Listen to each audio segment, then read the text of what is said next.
Je, umewahi kujiuliza kama ipo siku mashine zitafanya kazi zote ambazo leo zinafanywa na binadamu?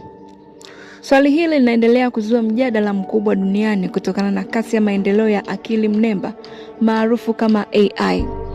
Leo AI tayari inatumika kuandika taarifa, kutafsiri lugha, kutengeneza picha na video, kujibu maswali ya wateja na hata kuwasaidia madaktari kugundua magonjwa mapema. Teknolojia hii imeleta mapinduzi makubwa katika sekta za elimu, afya, biashara na mawasiliano. Lakini pamoja na faida zake kuna hofu inayoongezeka. Wataalamu wanaonya kuwa baadhi ya ajira zinaweza kutoweka kadiri mashine zinavyoendelea kufanya kazi ambazo hapo awali zilihitaji nguvu kazi ya binadamu. Pia matumizi mabaya ya AI yanaweza kusababisha kusambaa kwa taarifa ya uongo na kuhatarisha faragha za watu. Hata hivyo, wengi wanaamini kuwa AI haijaja kuchukua nafasi za binadamu, bali kurahisisha kazi na kuongeza ufanisi.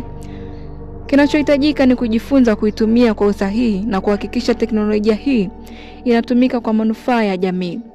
Swali hili linabaki kuwa, je, tupo tayari kuishi katika dunia ambayo akili ya mashine inafanya kazi bega kwa bega na akili ya binadamu?